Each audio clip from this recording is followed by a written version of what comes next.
ఈరోజు సిపి సజ్జనార్ గారు కలవడం జరిగింది. ఎందుకంటే పోలీస్ అంటే మాకు నమ్మకం ఉంది, సజ్జనార్ మీద ఇంకా నమ్మకం ఉంది.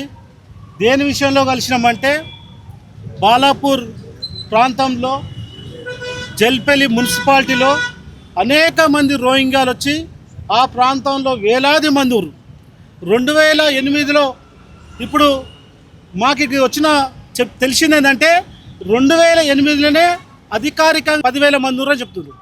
2008 అంటే దాదాపు ఇప్పుడు 17 ఏళ్ళు అవుతుంది. అంటే ఇన్ని సంవత్సరాల్లో ఎంతమంది దొరికి ఒకసారి వచ్చండి, ఓ 40-50 వేల మంది ఆ ప్రాంతంలో.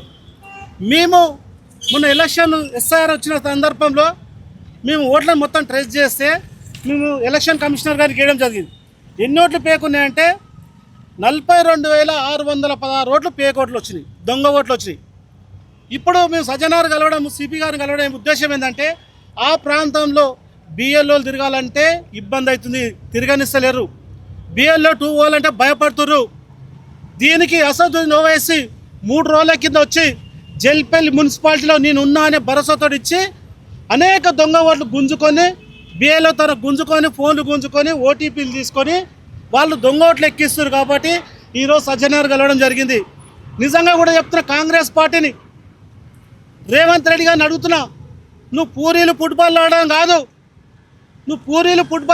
కాదు, ఇవాళ ఈ దేశానికి వచ్చిన రోహింగ్యాల పరిస్థితి ఏందని అడుగుతున్నాం. గత 3 సంవత్సరాల నుంచి పోరాడుతున్నాం. 3 సంవత్సరాల నుంచి పోరాడుతుంటే కాంగ్రెస్ పార్టీ సపోర్ట్ చేస్తలేదు. అసదుద్దీన్ ఓవైసీ మద్దతు ఇస్తుండు, ఎంపీటీ మద్దతు ఇస్తుంది. ఈ 3 పార్టీలు కలిసి మద్దతు ఇస్తుంటే దీనికి ఎవరు బాధ్యత అని అడుగుతున్నాం. ఈ దొంగోట్లు ఉండాలన్నా తీసేయాలన్నా కాంగ్రెస్ పార్టీని అడుగుతున్నాం, ఎంఐఎంలను కూడా అడుగుతున్నాం, అసదుద్దీన్ ఓవైసీని సూటిగా అడుగుతున్నాం. అసదుద్దీన్ ఓవైసీ గారు ఈ దేశం వెళ్ళి వచ్చిన వాళ్ళని, ఈ బంగ్లాదేశ్ ఈ పాకిస్తాన్కి వెళ్ళి వచ్చిన వాళ్ళని మీరు తరిమి కొట్టాలన్నా తరిమి కొట్టాదో ఒకసారి చెప్పాలి. మేము ఆ రోహింగ్యా ప్రాంతంలో తిరిగితే అన్న ఒక్కొక్క క్యాంపు 42 క్యాంపులు నా ప్రాంతంలో రోజుకోటికి వస్తున్నాయి. మా ప్రాంతంలో స్వచ్ఛంగా ఉన్న మహేశ్వరం అంటే శివుని పేరు మీద ఉన్న మా మహేశ్వరాన్ని ఇలా పక్కనే బాలాపూర్ గణేశుని విగ్రహం పెడితే ప్రపంచ దేశాలకు వినాయకుని గురించి తెలిసే గణేశుని దగ్గర రోహింగ్యాలను తీసుకొచ్చి ఆ ప్రాంతాన్ని నాశనం చేయాలని చూస్తుంటే ఓ కాషాయ దళంగా, ఓ భారతీయులుగా ఊకునే ప్రసక్తే లేదు. మళ్ళీ చెప్తున్నా, నేను ఈరోజు పోలీసుల మీద నమ్మకం ఉంది. పోలీసులు కానీ గవర్నమెంట్ కానీ యాక్షన్ తీసుకుంటే మంచిది, లేని పక్షంలో నా కాషాయ దళం దిగుతుంది. దిగిన తర్వాత ఏం జరుగుతుందో ఒక్కసారి గుర్తుపెట్టుకోరు. ఎందుకంటే ప్రతిదీ నేను లీగల్ ఇస్తున్నా. మీరు ఇంకొక చిన్న విషయం యాదపెట్టుకోవాలన్నా, బాగా యాదపెట్టుకోండి. ఓన్లీ మీర్పేట్ పిఎస్లో ఒకసారి చూడన్నా, హిందూ అమ్మాయిలను 984 మంది మిస్సింగ్. దాంట్లో వీళ్ళు గుర్తించేది 975, ఇంకా 9 మంది దొరకలేదు. అనేక మంది హిందువులు అమ్మాయిలను ఇలా ట్రాప్ చేసి తీసుకుపోయి బంగ్లాదేశ్లో, పాకిస్తాన్లో లవ్ జిహాద్ పేరు మీదను వీళ్ళందరూ హిందూ అమ్మాయిల మీద టార్గెట్ చేసి ప్రాంతంలో చేస్తుంటే ఈ దేశంలో పుట్టిన హిందూ సోదరులను అడుగుతున్నా, అదేవిధంగా ఈ దేశంలో పుట్టిన ముస్లిం సోదరులను అడుగుతున్నా. ఈ దేశంలో ముస్లిం సోదరులతో మాకు బాధ లేదు, ఈ ప్రాంతం బిడ్డగా ఉన్న బాధ లేదు. ఇతర దేశాలకు వెళ్ళి వచ్చి ఈ ప్రాంతంలో మా మీద తిరగబడితే బిడ్డ ఖబర్దార్ చెప్తున్నా, వీళ్ళందరినీ మళ్ళా చెప్తున్నా, అవసరం వస్తే వీళ్ళందరినీ తరిమి పొలిమేర దారిలో తీసుకుపోయి పల్గా జరిగి పేగులు మెడకేసుకొని తిరుగుతా. నా పేరు శ్రీరాములు, మా అమ్మ ఎట్లా పెట్టినా కానీ నేను శ్రీరాములు అంత మంచోని కాదు. నేను ఉగ్ర రూపం చూపించినాకో నరసింహస్వామి కూడా వస్తాడు, యాది పెట్టుకోవాలి. ప్రతి ఒక్కరు చెప్తున్నా, ఈ ప్రాంతంలో ఇతర దేశాల నుంచి వచ్చి వాళ్ళకి మద్దతు పలుకుతుంది ఎవడు, ఈ ప్రాంతంలో వాళ్ళకి సపోర్ట్ ఇస్తున్నాడు ఎవడు. ఇంకొకటి ఉంది పార్టీలో, ఇక్కడ ఒక టీఆర్ఎస్ పార్టీ ఇంతకుముందుంటే అది బీఆర్ఎస్ అయింది. అక్కడ ఉన్న వాళ్ళంతా ఇప్పుడు ఏం చేస్తారో అడగాలి. వీళ్ళని ఏమంటారు? కొజ్జోళ్ళు అంటారు, చెక్కగాళ్ళు అంటారు. నిజంగా చెప్తున్నా, ఆ ప్రాంతంలో ఉన్న ఎమ్మెల్యే గారిని అడుగుతున్నా, ఏంది నీ స్పందన ఏంది అంటున్నా. ఇప్పటి వరకు 3 సంవత్సరాల నుంచి కొట్లాడుతుంటే ఓటు బ్యాంక్ రాజకీయాన్ని గురించి నువ్వు ఈ శిఖండి రాజకీయం అవసరం లేదని చెప్తున్నా. ఈ శిఖండి రాజకీయం బంద్ చేసుకో. భారతీయ జనతా పార్టీ కార్యకర్తలు కాషాయ దళం తలుసుకుంటే రేపు పొద్దున ఏం జరగబోతుందో నిజంగా చెప్తున్నా. సిపి గారి మీద నమ్మకం ఉంది, తెలంగాణ పోలీసుల మీద నమ్మకం ఉంది. సిపి గారు కోరడం ఏంటంటే ఆ ఎలక్షన్ తిరగడానికి ఇబ్బంది అవుతుంది. అక్కడ పోలీస్ ప్రొడక్షన్ ఇవ్వమంటున్నా.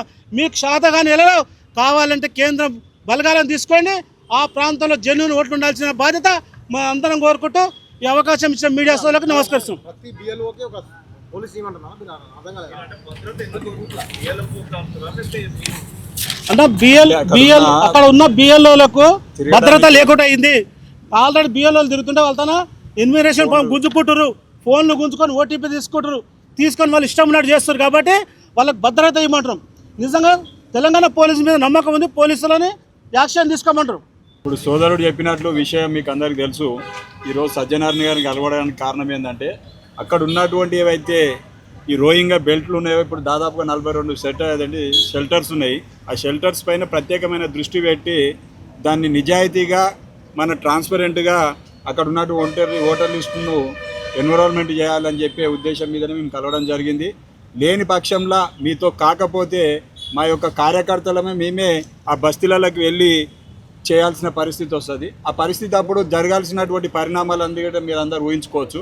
అవి జరగవద్దు, శాంతి భద్రతలకు భంగం వాటిల్లోదంటే అక్కడ ఉన్నటువంటి పోలీస్ వ్యవస్థను కావాలంటే మిలిటరీ సహకారం తీసుకొని వెస్ట్ బెంగాల్లో ఏ విధంగా అయితే అక్కడ ఉన్నటువంటి ఎస్ఆర్ ప్రోగ్రాం నిర్వహించారో అదే మాదిరిగా తెలంగాణలో గిట్ట నిర్వహించి ఈ ఎక్కడైతే దొంగ ఓట్లు ఉన్నాయో మయన్మార్ నుంచి వచ్చినటువంటి వాళ్ళు, బంగ్లాదేశ్ నుంచి వచ్చినటువంటి వాళ్ళు, పాకిస్తాన్ నుంచి వచ్చినటువంటి వాళ్ళను ఏరి పారేయాలని చెప్పి ప్రధానమైనటువంటి డిమాండ్ మాది.